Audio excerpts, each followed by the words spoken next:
नमस्कार, मी विलास बडे. तुम्ही पाहताय बडे मुद्दे. आज मी घेऊन आलोय एक असा मुद्दा जो महाराष्ट्राच्या राजकारणात सर्वाधिक आज चर्चेला राहिला, ज्याचे राजकीय पडसाद पुढच्या काळात उमटताना दिसतील. मुद्दा महाराष्ट्र बंदचा आणि त्यावरून सुरू असलेल्या राजकारणाचा आहे. बडे मुद्दे.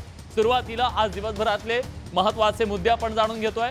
उद्धव ठाकरेंकडून उद्याचा महाराष्ट्र बंद मागे घेण्याची घोषणा करण्यात आली आहे. काळ्या फिती बांधून आता निषेध केला जाणार आहे. पवारांच्या भूमिकेमुळे उद्धव ठाकरे आणि काँग्रेसची कोंडी झाली आहे का, हाच आहे आजचा सवाल, ज्याच्यावर आपण चर्चा करणार आहोत.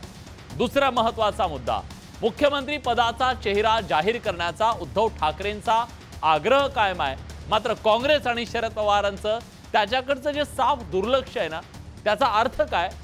मवियाचा चेहरा असल्याची काँग्रेसची भूमिका आहे, त्यामुळे कोंडी पुन्हा एकदा उद्धव ठाकरेंची झाली. पुढचा मुद्दा, केंद्राने देऊ केलेल्या संरक्षणावरती शरद पवार यांनी शंका उपस्थित केली आहे. निवडणुकीच्या पार्श्वभूमीवर ऑथेंटिक माहिती मिळवण्याची व्यवस्था असू शकते असा टोला त्यांनी लगावला आहे. त्यामुळे त्याचा राजकीय अर्थ काय, हेही आपण बडे मुद्देमध्ये जाणून घेणार आहोत. माजी मुख्यमंत्री पृथ्वीराज चव्हाण आणि जरांगे पाटील यांची भेट झाली. या भेटीवरून राजकारण सुरू झालंय. जरांगेंना काँग्रेस आणि शरद पवारांची फूस असल्याचा सत्ताधाऱ्यांनी आरोप केलाय. त्याबद्दलचं राजकारण सुद्धा समजून घेणार आहोत आजच्या या बडे मुद्देमध्ये. पुढचा महत्त्वाचा मुद्दा, राज्यातल्या 700 इच्छुक उमेदवारांनी मनोज जरांगे पाटील यांची भेट घेतली. पश्चिम महाराष्ट्रातून सर्वाधिक इच्छुकांनी संपर्क साधल्याचं जरांगे पाटील म्हणाले. त्यामुळे जरांगे पाटील किंगमेकर ठरतील का, हाही सवाल. आणि स्वाभाविक, उद्याचा बंद हा कोणत्याही राजकीय हेतूने प्रेरित नाही. ज्या ज्या काही अत्यावश्यक सेवा आहेत त्या चालू राहतील. हे राजकारण बंद करा. कोर्टाने म्हटलेलं आहे, अशा प्रकारचा बंदला परवानगी देता येणार नाही. जे मला जे काही संविधानात अधिकार दिलेले आहेत, व्यक्ती स्वातंत्र्याचे अधिकार दिलेले आहेत, त्याचा मी कुठलाही गैरफायदा घेणार नाही.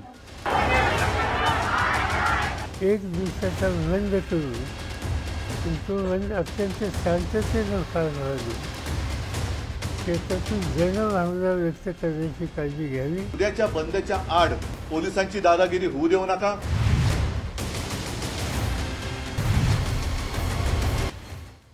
उद्याचा बंद जरी आम्ही मागे घेत असलो तरी हे आंदोलन थांबणार नाही. आम्ही जनतेच्या सोबत आहोत, जनता आमच्या सोबत आहे. दिवसभरात काय घडलं नेत्यांच्या तोंडून तुम्ही ऐकलं. महाविकास आघाडीनं पुकारलेल्या बंदला मुंबई उच्च न्यायालयानं बेकायदेशीर ठरवलं. बंद पुकारणाऱ्यांवर कारवाई करण्याचे आदेश सुद्धा दिले. तरीही महाविकास आघाडीतले नेते उद्धव बाळासाहेब ठाकरे आणि काँग्रेस पक्ष आपल्या बंदच्या भूमिकेवर ठाम होते.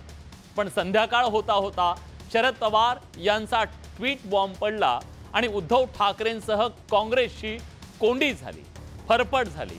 ज्या बंदसाठी ठाकरेंनी आपली सगळी प्रतिष्ठा पणाला लावली होती, तो बंद अखेर त्यांना मागे घ्यावा लागला, तशी घोषणा करावी लागली. पण हे सगळं पवारांमुळे झालं का? त्यामुळे काँग्रेसलाही तासाभरात जो युटर्न घ्यावा लागला, त्यामुळे काँग्रेसची फरफट झाली का? नाईलाजास्तव आक्रमक भूमिका घेतलेल्या उद्धव ठाकरेंना नाईलाजास्तव माघार घ्यावी लागली का? यातून काही प्रश्न निर्माण झाले. उद्धव ठाकरेंनी आता या सगळ्या प्रकरणात शरद पवारांमुळे त्यांची कोंडी झाली आहे का? महाराष्ट्र बंद पुकारण्यावरून मवियात समन्वय नव्हता का? बंदचा निर्णय केवळ ठाकरे आणि काँग्रेसचा होता का? बंदवरून आक्रमक झालेले उद्धव ठाकरे आज एकटे पडले का? बंद मागे घेण्याची भूमिका एकत्रितपणे घेता आली नसती का? आणि बघूया या संदर्भातला खास रिपोर्ट. पाहिजे उद्याचा बंद हा कोणत्याही राजकीय हेतूने प्रेरित नाही. पोलिसांची दादागिरी होऊ देऊ नका. कुठेही आतताईपणाने सरकारने वागू नये. हट्टाने बंदचा फज्जा उडवण्याचा प्रयत्न करू नका. उद्याचा बंद हा विकृती विरुद्ध संस्कृती असा आहे.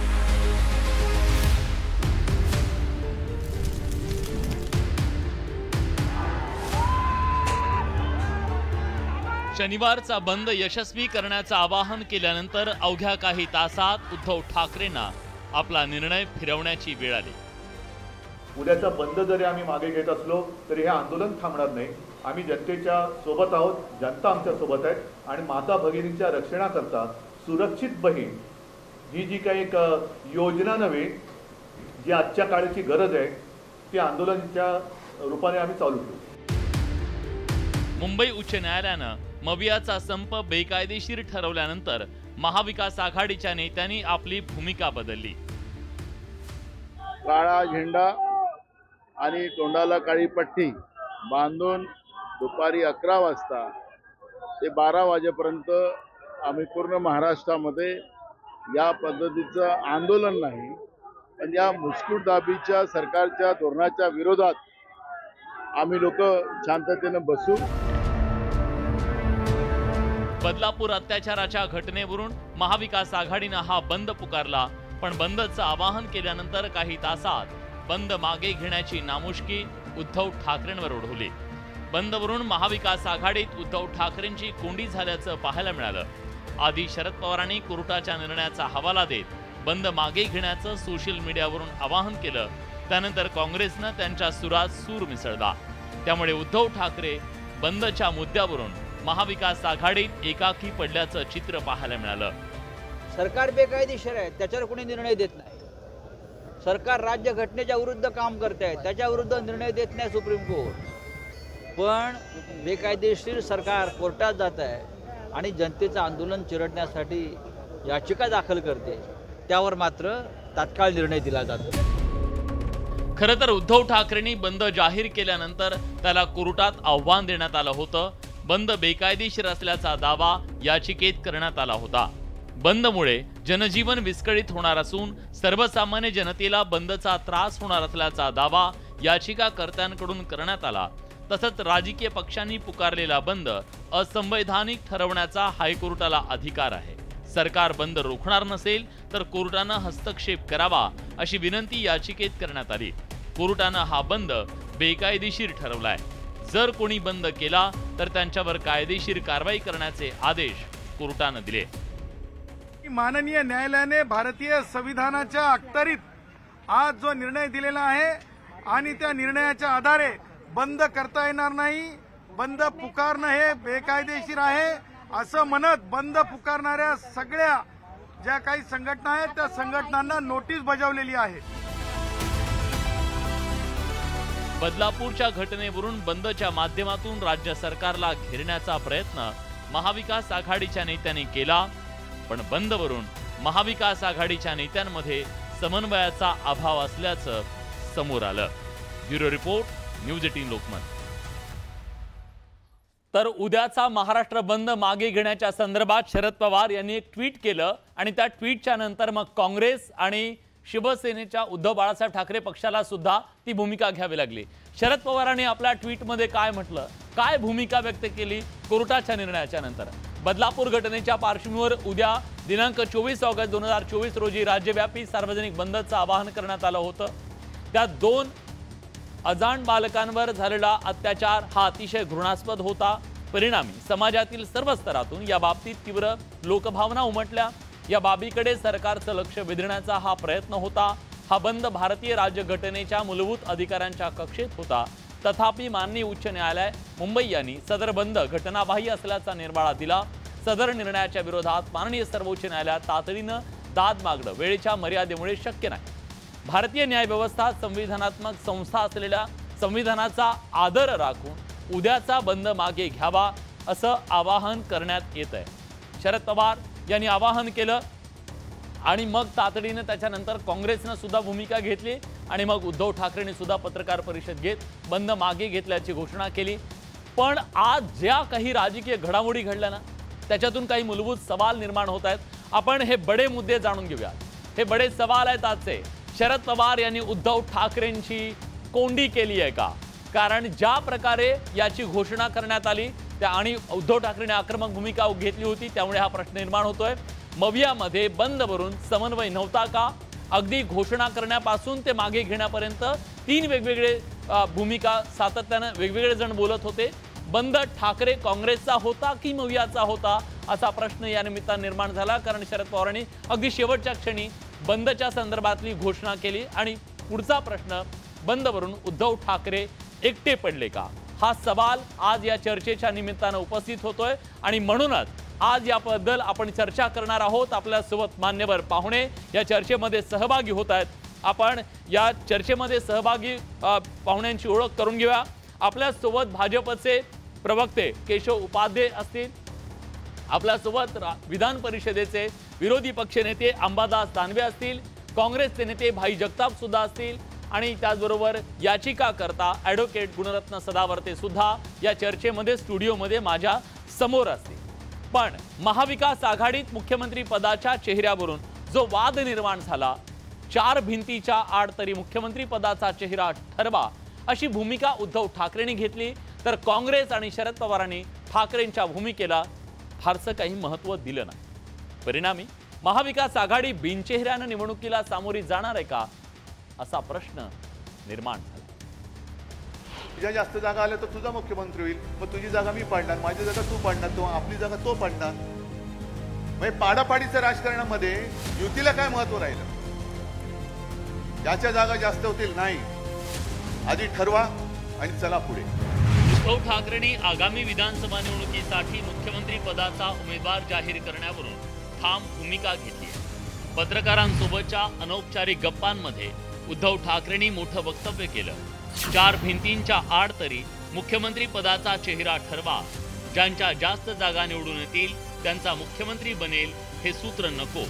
मवियाच्या घटक पक्षांपैकी कोणत्याही नेत्याला सीएम करा, मला ते मान्य असेल, मात्र चेहरा जाहीर करा असं उद्धव ठाकरेंनी म्हटलं होतं।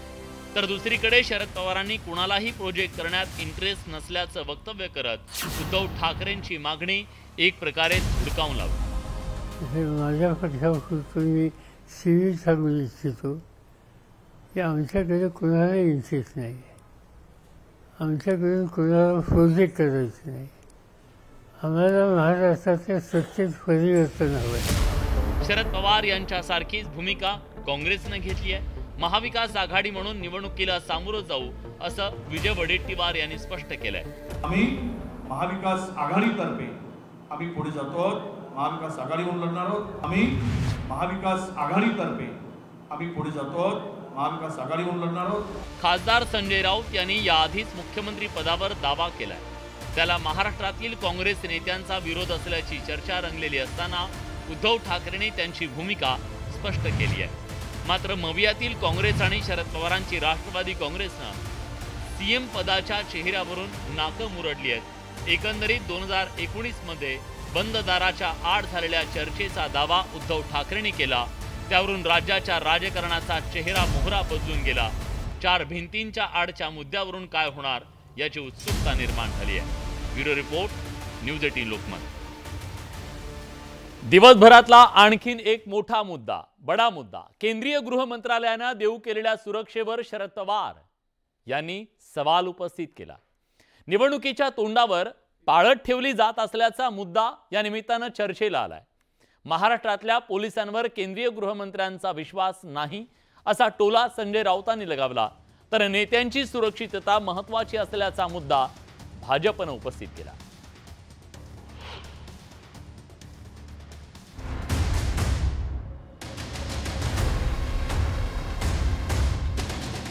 राष्ट्रवादी काँग्रेसचे अध्यक्ष शरद पवार यांनी त्यांना देऊ केलेल्या सुरक्षेवर शंका उपस्थित केली आहे। केंद्रीय गृह मंत्रालयाने Z+ दर्जाची सुरक्षा देऊ केली असून सुरक्षेसाठी 55 सशस्त्र CRPF जवानांची तुकडी तैनात असणार आहे। आगामी विधानसभा निवडणूक आणि शरद पवारांना मिळालेल्या धमकीच्या पार्श्वभूमीवर सुरक्षा देऊ केल्याचं सांगितलं जात आहे। मात्र निवडणुकीत सगळीकडे फिरावं लागतं, त्यामुळे अचूक माहिती मिळवण्याची ही व्यवस्था असावी असं म्हणत शरद पवारांनी अविश्वास दाखवलाय।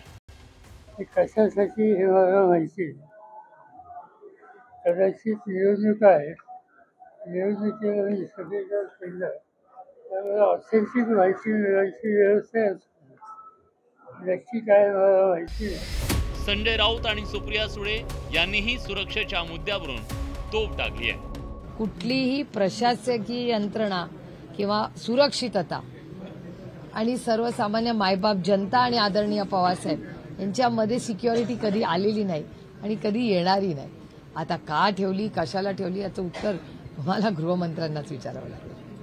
हे जसं आमच्या मुलीबाळींचं रक्षण करू शकत नाही, त्याच पद्धतीनं आमचे जे प्रमुख नेते आहेत त्यांचे रक्षण करू शकत नाही, याच्यावर केंद्र सरकारनं मोहर उठवली आहे की तुमचे पोलीस कुचकामी आहेत, तुमची यंत्रणा कुचकामी आहे.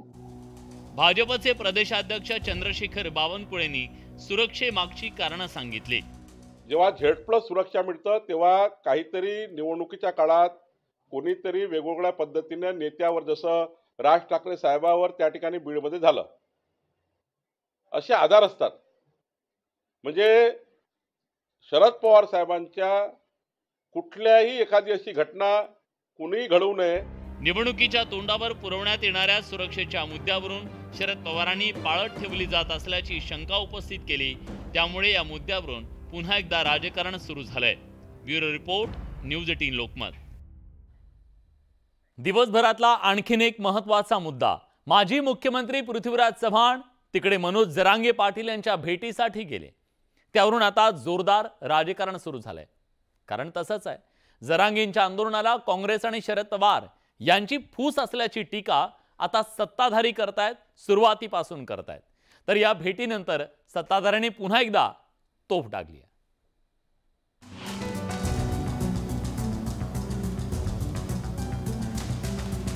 अंतरवाली सराटीत पृथ्वीराज चव्हाणांनी मनोज जरांगेंची भेट घेतली.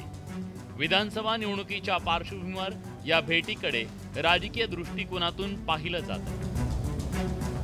मनोज जरांगे पाटील यांनी ओबीसीतून मराठा आरक्षण मिळवण्याच्या मागणीसाठी सातत्यानं आंदोलनं सुरू ठेवली आहेत. लोकसभा निवडणुकीत जरांगे फॅक्टर महत्त्वाचा ठरला होता. आता आगामी विधानसभा निवडणुकीत तर जरांगे पाटलांनी त्यांचे उमेदवार उभे करणार असल्याचं जाहीर केलं.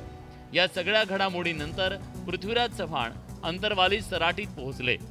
त्यांची तब्येत सुधारण्याचा करता आम्ही सगळे इथं आलो होतो.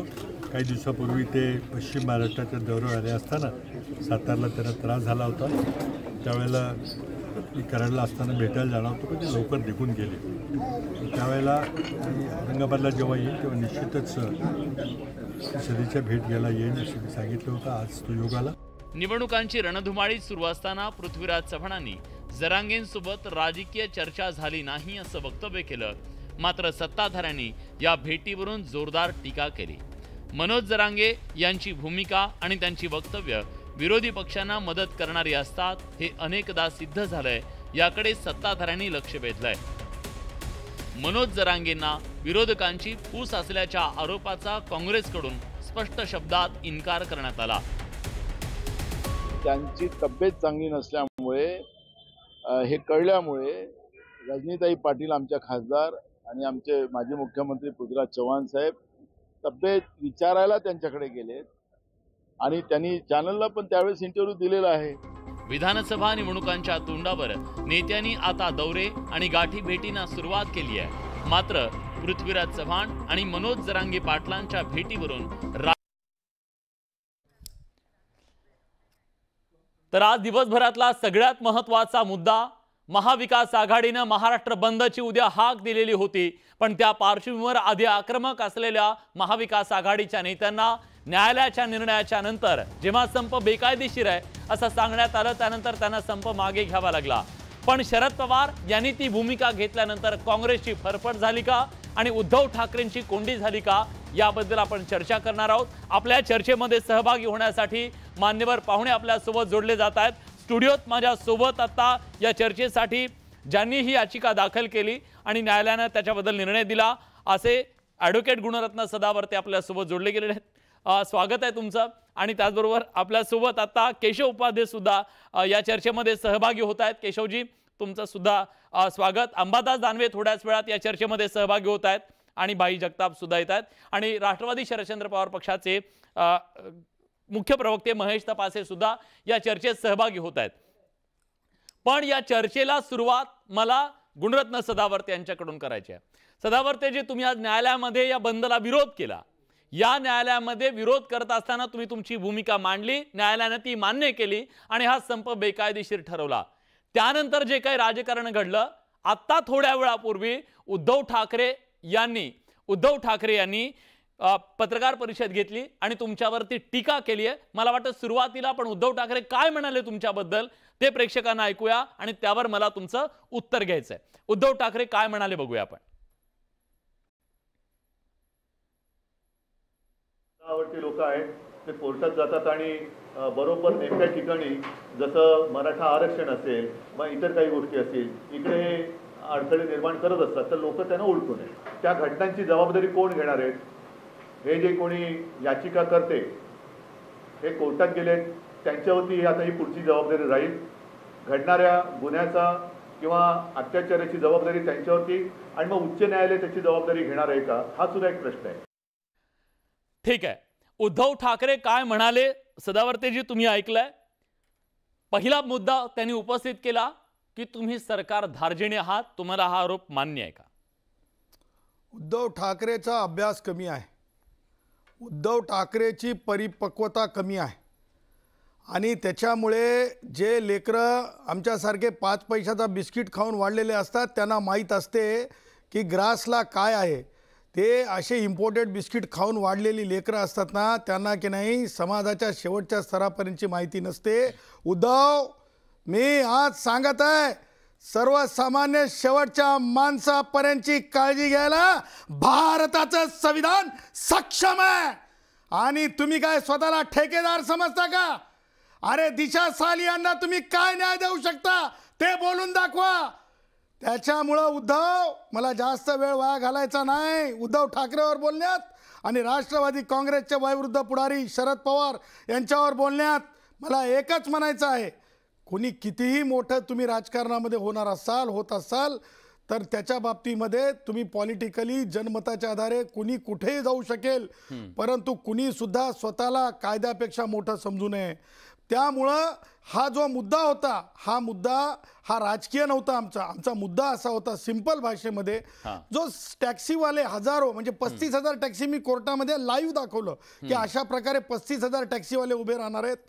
ते त्या टॅक्सीत झोपणारी माणसं आहेत, तीच त्यांचं घर आहे. आणि ही माणसं कुणीतरी ही उद्धव ठाकरेच्या, आणि मी माझ्या तक्रारीतही लिहिलेलं आहे की काही विशिष्ट अल्पसंख्याक समुदायाच्या लोकांना दगड मारतील. तक्रारीत आहे उद्धव ठाकरे आणि शरद पवारची तक्रार जी रात्री दिली ती न्यायालयातही दाखवण्यात आली. आणि त्यातून जे फ्रस्ट्रेशन, त्यातून जो त्रास सामान्य माणसाला होणार आहे, कष्टकऱ्याला होणार आहे, त्या संदर्भातली आमची भूमिका आहे. लेकरं त्या दिवशी जे आहेत मिड डे मीलसाठी शाळेमध्ये मिळणार नाही, कारण उद्धव ठाकरेला काय माहिती आहे मिड डे मील कसं खाल्लं जातं आणि कसं मिळवलं जातं. त्याचं कारण असं आहे, म्हणजे तुम्ही बडे साहेब तुम्हाला याची कल्पना आहे की कारण तुम्ही त्या भागातून येता, कष्टकरी ऊसतोड कामगाराच्या भागातून येता. कसं असतंय की जी पालकं ज्यावेळेस कामाला जातात तेव्हा त्यांना माहिती असतंय की माझ्या बाळाचं दुपारचं जेवण जे आहे ना ते शाळेत मिळणार आहे. आता ती उपासमारी सुद्धा आम्ही न्यायालयाला मी अगदी लाईव्ह करून दाखवली की कशा प्रकारे उपासमारी होऊ शकते. अत्यंत माझं हे म्हणणं आहे की 2 ताईंवर जो अन्याय झाला, मग तो अन्याय सुद्धा, त्या अन्यायाचा आम्ही बिलकुल तुम्हाला सांगतो निषेध करतो. फाशी दिली पाहिजे कायदेशीर. त्याचबरोबर म्हणजे बसवंतेताई जी खंदारची होती तिथून मी बोलतो. नाही, पण त्यांचं म्हणणं आहे ना, त्यांचं म्हणजे फक्त एक प्रश्न घेतो त्यांच्या आरोपातला, त्याच्याबद्दल तुमचं उत्तर हवं आहे. त्यांचं म्हणणं आहे की उद्या जर अशा घटना घडल्या तर त्याची जबाबदारी तुम्ही घेणार आहात का? मी तेच म्हणायला लागलो, भारताचं संविधान प्रत्येकाची जिम्मेदारी घेत आहे. तुम्हाला सांगतो, बाळ जे पोटामध्ये असतंय आईच्या, त्या आईला औषध पुरवण्याची जिम्मेदारी सुद्धा ते भारताचं संविधान घेत आहे. म्हणून भारतरत्न डॉक्टर बाबासाहेब आंबेडकरांनी गर्भवती स्त्रियांसाठी रजेची तरतूद संविधानातून निर्माण केलेली आहे. त्याच्यामुळे उद्धव तुम्ही आपली चिंता करा, तुम्ही दिशा साली यांना न्याय देता येईल का त्याची चिंता करा. बाकी जो कोणी अत्याचारी मग त्या 2 ताईंच्या बाबतीत असेल त्याला फाशीच होईल ही माझी खात्री आहे, कायदेशीर खात्री आहे. उद्धव सारखी मतं मिळवण्यासाठी मामू बनून काही लोकांना गले मिलो करण्यासाठी नाही आहे. ठीक आहे, वैयक्तिक आपण जाऊ नये. मला वाटतं की आता आपण तपासे यांच्याकडे जाऊया.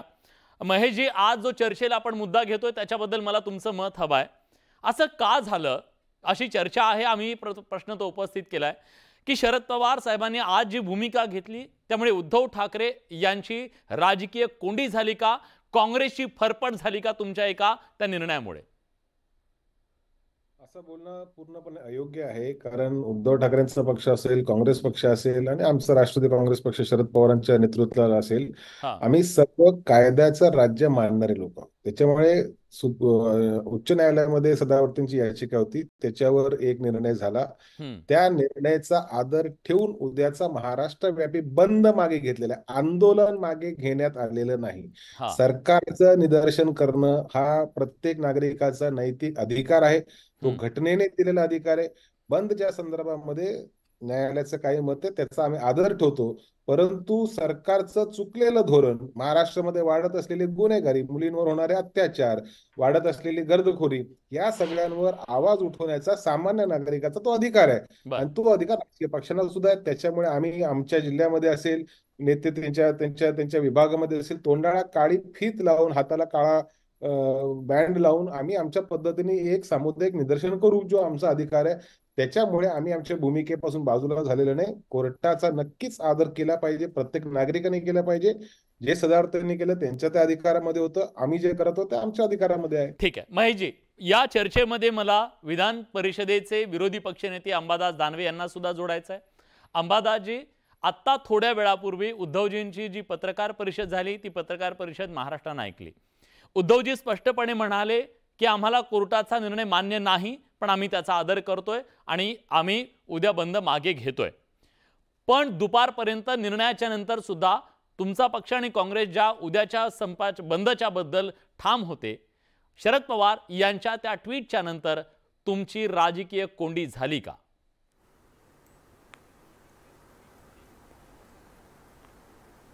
कोणतीही कोंडी झालेली नाही. बंद कोर्टाने जो आदेश दिला, निकाल मान्य नाही हे सुस्पष्टपणे मान्य उद्धवजी ठाकरे साहेबांनी सांगितलेले, कारण बंद सुद्धा एक आंदोलनाचा भाग आहे. आता कोर्टाने त्याला या बंदला जो स्थगिती दिली किंवा थांबवलेलं आहे, त्याच्यामुळे आम्ही आता उद्या आंदोलन काळी फीत लावून सगळीकडे आंदोलन करतोय महाराष्ट्रामध्ये गावगाव.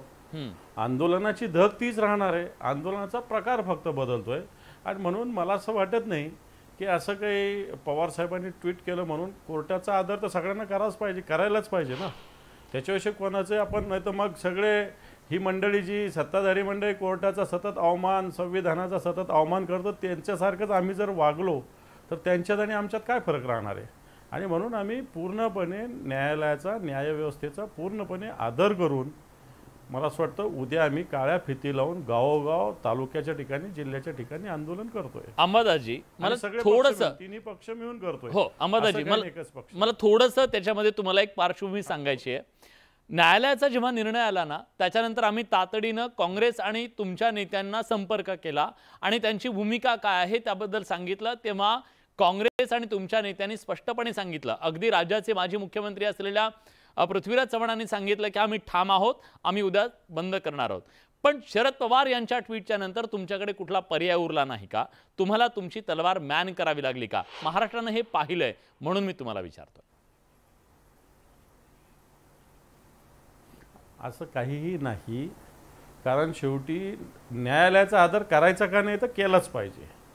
त्याच्यामुळे आम्ही आंदोलनाचं स्वरूप बदललं. पवार साहेबांनी ट्विट केलं नाही, हे आंदोलन एक आम्ही सुद्धा असं म्हणतोय, उद्या कोणी बंद पाळला उत्स्फूर्तपणे तर कोण काय करणार आहे.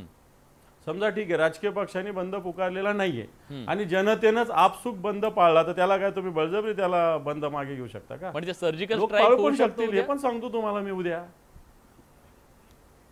लोक बंद पाळू शकतील, त्याला काय, तुम्ही त्याला स्वतःहून जर कोणी बंद पाळला तर त्याला हा बंद म्हणजे काय कुठं जाऊन कोणाला हात जोडून पाय पडून बंद करा म्हणायचंच नव्हतं. एक आम्ही आव्हान केलेलं आहे. जसं एक सविनय कायदेभंग एक चळवळ होती महात्मा गांधीची, सत्याग्रहाचे आंदोलन होतं, तसं एक मूकपणे काहीही रिॲक्शन द्यायची नाही, शांतपणे बसायचं, व्यापार करायचा नाही, उद्योग करायचा नाही, शाळा करायचा नाही, असं एक आमचं स्वरूप होतं. आम्ही काय कोणाला जाऊन बंद करा, तुमचं शॉप उघडू नका, हे कुठं म्हणणार नव्हतं. आमच्या सगळीकडे बैठका झाल्या, आम्ही सुस्पष्टपणे सांगितलं की सगळ्यांना सूचना करावी, आवाहन करावं, जो बंद करेल तो करेल. आताही आम्ही म्हणू एखाद्या वेळेस की ज्याने उत्स्फूर्तपणे एखाद्याने शाळा बंद ठेवली त्याला तुम्ही काय करू शकता.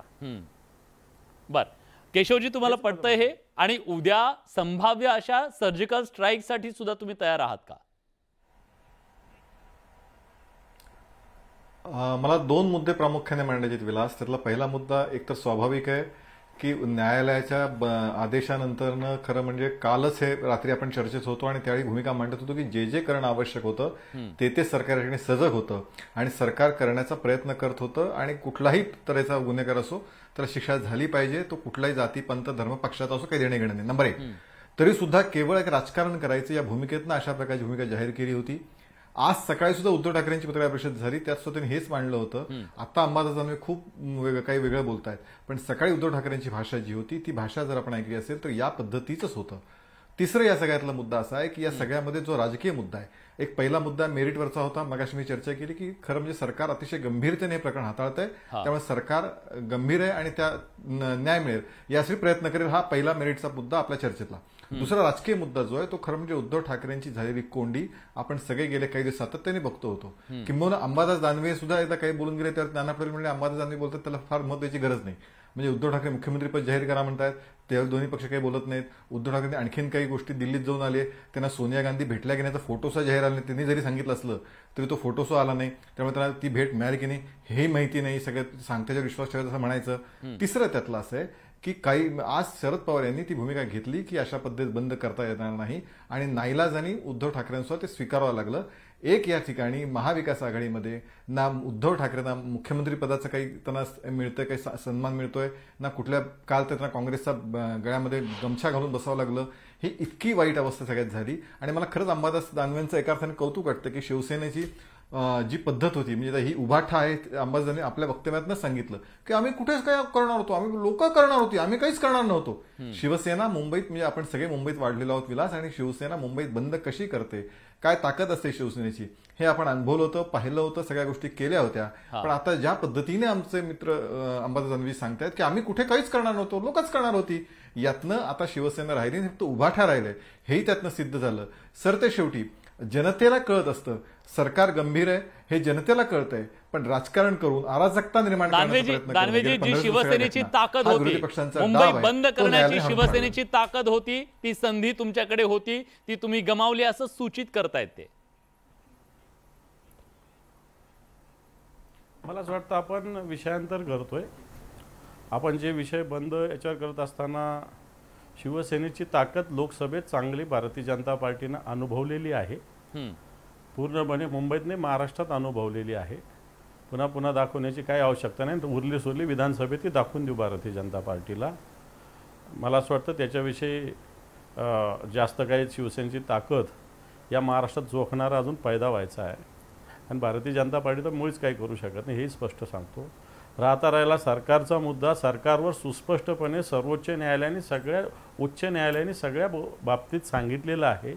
सरकारचा कशा पद्धतीनं हलगर्जीपणा आहे तपासामध्ये, सगळ्या बाबतीमध्ये, त्या शिक्षण संस्थेविषयी सरकारची भूमिका आहे, सगळं कोर्ट बोललेलं आहे, आम्ही नाही बोललेलो आहे, जनता बोललेली आहे. आणि पुन्हा सरकारने सर्व केलं मग कोर्ट काय वेड आहे का सांगायला या सगळ्या गोष्टी?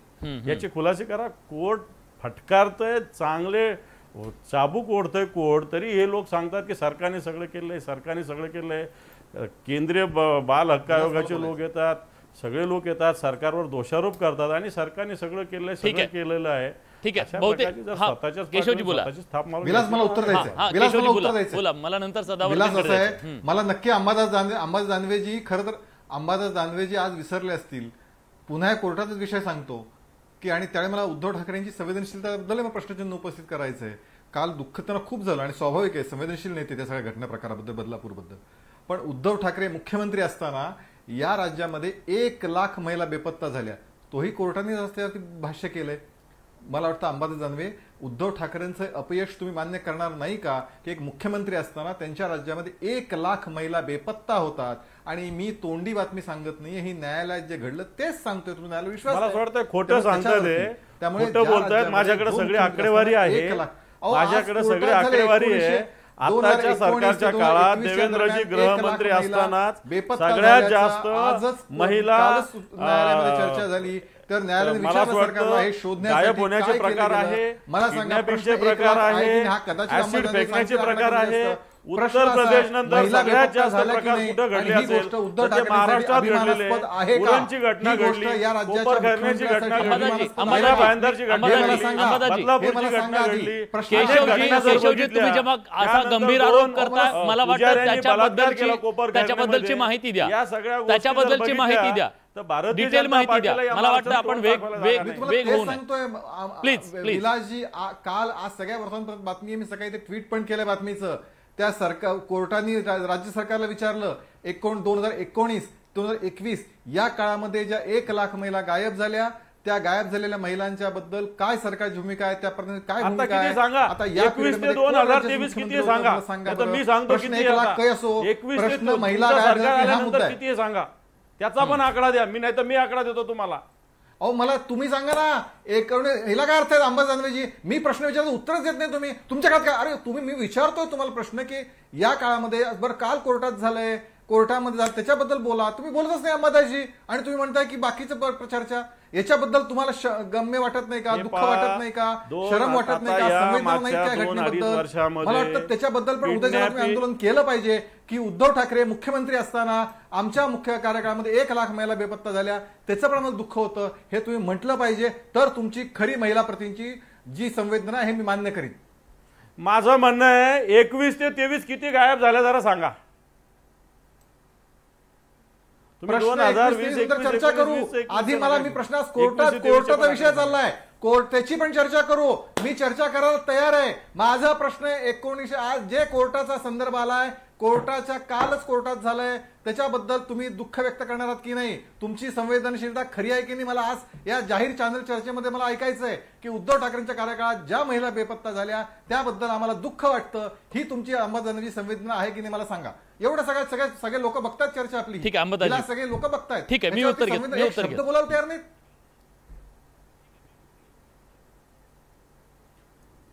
देऊ का उत्तर? प्लीज अंबादाजी बोला. कोर्टाने याविषयी बोलले. 2021 ते आतापर्यंत परवा लोकसत्ता पर्वाचा वाचा फक्त मुंबईमध्ये किती घटना घडलेल्या आहे, किती घटना घडलेल्या आहे बलात्काराच्या वेगवेगळ्या पद्धतीनं. 550 घटना ह्या वर्षीच्या आतापर्यंतच्या एकट्या मुंबईच्या. आणि 2021 पासून 2023 पर्यंत जवळपास 1,75,000 घटना या महाराष्ट्रामध्ये. एक तर तोंडावर ऍसिड फेकण्याच्या 200 पट घटना वाढलेल्या आहेत. किडनॅपिंगच्या आहे, बलात्काराच्या आहे, घरगुती हिंसाचाराच्या आहे. दोघांनाही एक गोष्ट सांगतो, कालच बदलापूरच्या प्रकरणात या सरकारच्या बद्दल न्यायालयानं काय म्हटलं आणि त्या सरकारच्या काळात झालेल्या त्या घटनांच्या बद्दल काय म्हटलं, या दोन्हीचं आत्मचिंतन दोघांनी करणं गरजेचं. आरोप प्रत्यारोप नको. मला ही चर्चा पुढे न्यायची आहे. खरं तर आता ब्रेकच्या सुरुवातीला असं सांगितलं अंबादासजींनी की उद्या काही होऊ शकतं, आणि तो मुद्दा घेऊन मला सदावर्ते यांच्याकडे द्यायचा आहे. सदावर्तेजी, जर उद्या अशा प्रकारची काही सर्जिकल स्ट्राईक झाली, ऐन वेळेला उत्स्फूर्तपणे लोकांनीच उद्या बंद पुकारला, लोकांनीच उद्या गनिमा कावा केला, किंवा अप्रत्यक्षपणे अचानकपणे असं काही घडलं तर काय, त्याला कायदेशीर काय? सगळ्यात अगोदर तर जे तुमचा शो आहे आज ज्या नावानी, त्याला उत्तर द्यायचे मला तुम्हाला, जे की सगळ्या सन्माननीय अँकरनी द्यायला पाहिजेत होतं, पण मी देतो त्या गोष्टीला सुरुवात मी करतो. पानी तेरा रंग कैसा, अरे पानी तेरा रंग कैसा जिसमें डाला वैसा. शरद पवार एक अशी व्यक्ती आहेत महाराष्ट्रामध्ये, ते आपल्या गरजेप्रमाणे स्वतःला मॉड्यूल करून घेतात. तुम्हाला सांगतो, शरद पवार हे सहजासहजी आज माघार हटलेले नाहीत. काल रात्री जी पोलीस तक्रार दिली, जी मान्य न्यायालयासमोर होती, त्याच्यात कशा प्रकारे मणिपूर आणि महाराष्ट्रामध्ये कशा प्रकारे कंपॅरिझन करत होते आणि त्याच्यामधून कशा प्रकारची आक्रमकता येईल, हे सगळं आम्ही अत्यंत म्हणजे संशोधक पद्धतीने न्यायालयात मांडलेलं आहे.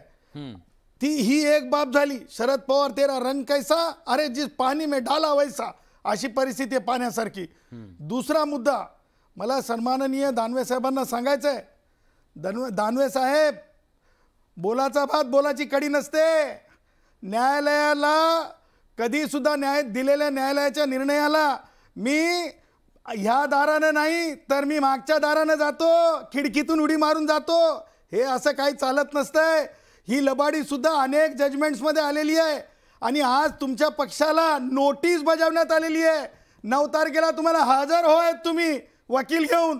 त्याच्यामुळं मला व्यक्तिगत तुम्हाला कायदेशीर किती माहिती याच्यात जायचं नाही, परंतु न्यायालयाने तुम्हाला तुमची भूमिका ही संपाला समर्थन किंवा संप व्हावा, बंद व्हावा ह्या दृष्टीनं तुम्हाला करण्यास प्रतिबंध केलेला आहे, प्रतिबंध केलेला आहे, प्रतिबंध सर्जिकल स्ट्राइक करू शकणार नाही ते. अहो डंके की चोट पे सांगतो, स्वतः सुद्धा ते स्वतःची दुकान सुद्धा जे आहे बंद म्हणून बंद ठेवू शकत नाही. डंके की चोट पे सांगतो, त्यांनी लिहून द्यावं की मी बंद ठेवत आहे, माझं हॉटेल आहे म्हणून.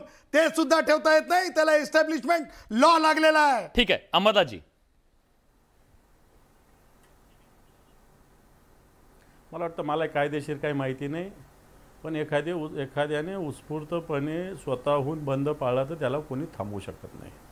ठीक आहे, त्यांचा एस्टॅब्लिशमेंट लॉ बी असेल, काय कारवाई करेल ते करेल, पण मला वाटलं जर माझं हॉटेल हे बंद ठेवा तर मला कोण थांबवणार आहे? थांबवेल.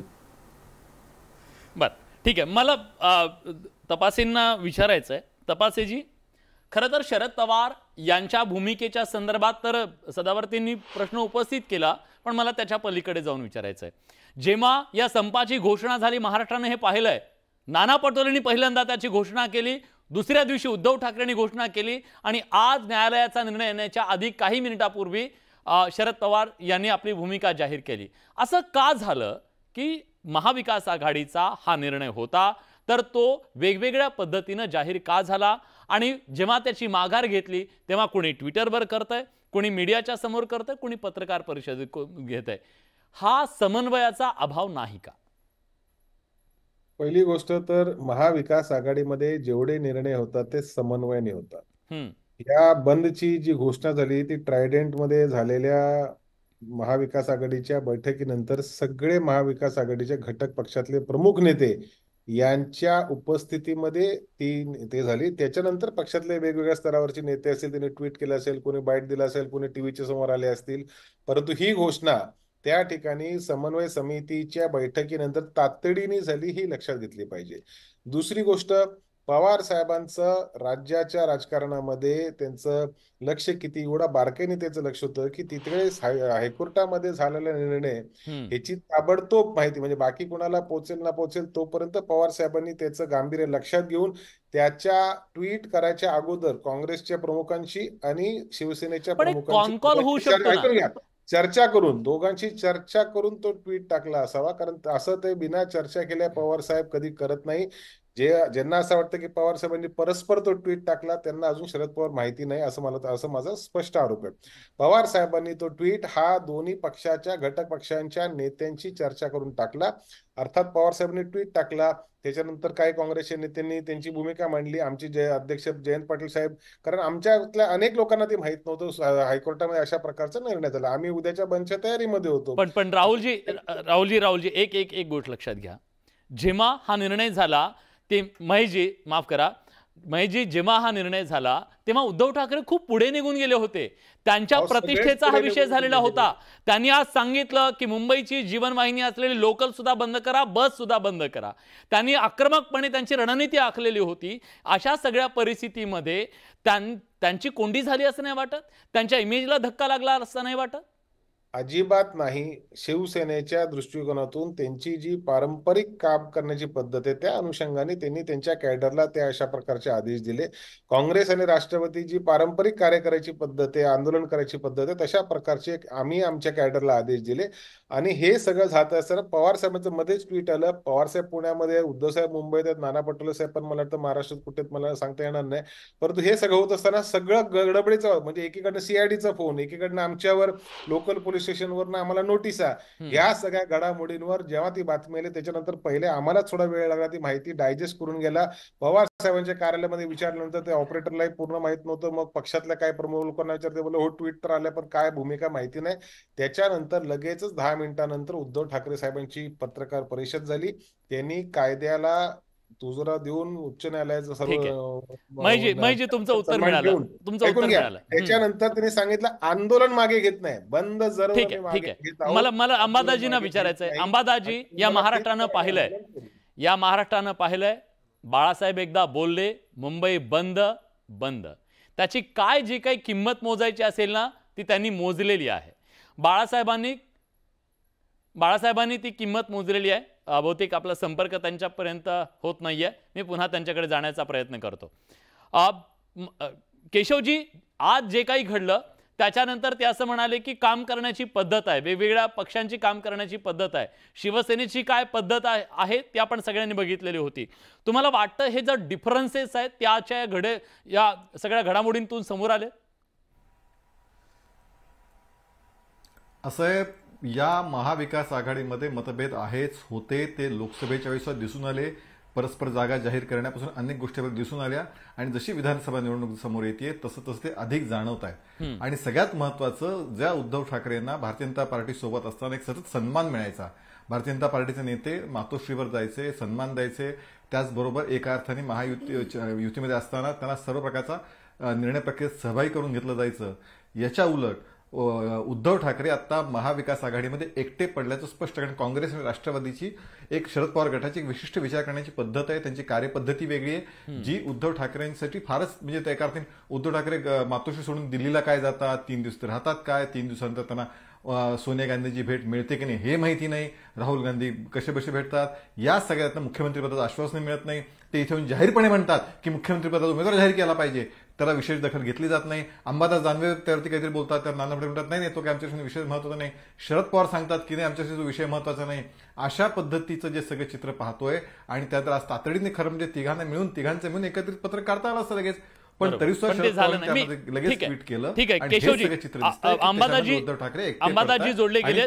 अंबादासजी, तुमचा संपर्क थोडासा तुटला होता. माझा प्रश्न असा होता, या महाराष्ट्रानं पाहिलंय बाळासाहेब एकदा बंद बोलले की बंद, मग त्याची राजकीय कायदेशीर काय किंमत मोजायची ती मोजली त्यांनी, दंड सुद्धा भोगला, सगळं भोगलंय त्यांनी. शिवसेनेची ही कार्यपद्धती होती, शिवसेनेत धमक होती ही मुंबई बंद करण्याची. बोट हे ठेवलं जात आहे की आता ती धमक राहिली नाही.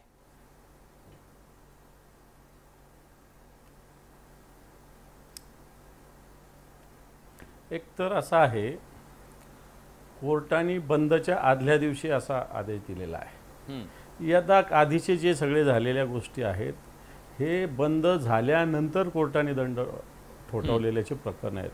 पण ज्यावेळेस बंद आहे त्याच्या आधी 1 दिवस आधी 2 दिवस आधी असं बंद करू नये असं कोर्टाने कधी सांगितलेलं नव्हतं. तसं कुठे कोणत्याही कायद्यात बंद करा, बंद नियमात बसतो, कायद्यात बसतो हे पण नाही, हे पण आपण कबूल केलं पाहिजे.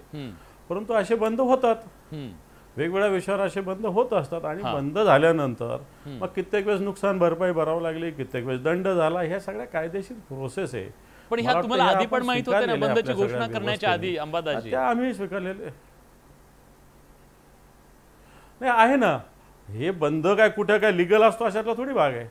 बंद हा लिगल काय कुठे काय कायद्यामध्ये लिहिलंय का बंद करा वगैरे असं थोडी. ठीक आहे, आंदोलन करा, निषेध करा, पण तो बंद हे आपले एक आंदोलनाचा एक भाग आहे. बंद झाल्यानंतर, नुकसान झाल्यानंतर नुकसान भरपाई भरावी, दंड भरावे, असं सातत्यानं होत आलेलं आहे. ठीक आहे, मी सदावर्तेंना आजही शिवसेनेनं एखाद्या विषयावर आवाज उठवला.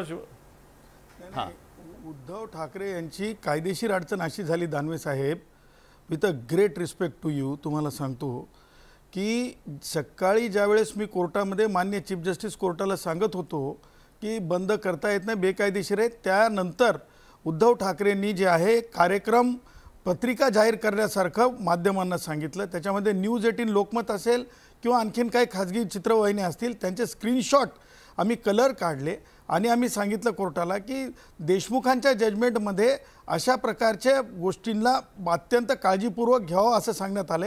त्याच्यामध्ये अटकेपासून ते नुसते 149 नोटीसच नाही तर वसुलीपर्यंत आणि प्रतिबंध करण्यापर्यंत. आणि म्हणून पॅरेग्राफ 7 मध्ये माननीय न्यायालयाने स्पष्टपणे जयश्री पाटील यांच्या केस नंबर 15/2024 याचा हवाला देत एक्झिबिट C म्हणजे की ज्याच्यामध्ये उद्धव ठाकरेंच्या ऑफिशियल ट्विटचा हवाला दिला, त्याच्या पुढे जाऊन आज उद्धव ठाकरेंनी ज्या प्रकारे म्हणजे हे केली, कार्यक्रम पत्रिका जाहीर केली, बस बंद राहणार, ट्रेन बंद राहणार, असं करणार तसं करणार, शाळेंच्या बाबतीपर्यंत ते खाली गेले, ह्या सगळ्या गोष्टी दाखवल्याच्या नंतर न्यायालयाला देशमुखांच्या जजमेंटनुसार कारवाई करा, वेळ पडली तर अटक करा इथपर्यंत देशमुखांच्या जजमेंट मधल्या बाबींचा. पण न्यायालयाच्या या भूमिकेच्या नंतर शरद पवारांनी भूमिका घेतली आणि त्यामुळे आक्रमक झालेल्या काँग्रेस आणि शिवसेना, उद्धव बाळासाहेब ठाकरे या पक्षांना सुद्धा माघार घ्यावी लागलेली आहे, युटर्न घ्यावा लागलाय. पण त्याचे राजकीय पडसाद मात्र महाराष्ट्रात पुढच्या काळात सुद्धा उमटत राहणार आहेत, कारण आज जे घडलं त्याचे संदर्भ वेगवेगळे आहेत, त्याचे राजकीय संदर्भ निश्चितपणे आहेत। मुद्दा हा अत्याचाराच्या संदर्भातला होता, त्याची भावना, त्याच्याबद्दलची संवेदना प्रत्येकाची आहे, पण त्याच्यामधलं राजकारण मात्र वेगळं होतं, हे आज महाराष्ट्रानं पाहिलंय। आजच्या चर्चेमध्ये आपण सगळेजण आलात, त्याबद्दल तुम्हा सगळ्यांचे मनापासून आभार। पण ब्रेक नंतर जनतेला काय वाटतंय, खरंच उद्धव ठाकरेंची कोंडी झाली का, जाणून घेऊया ब्रेकच्या नंतर। कुठे जाऊ नका, पहा फक्त न्यूज 18 लोकमत।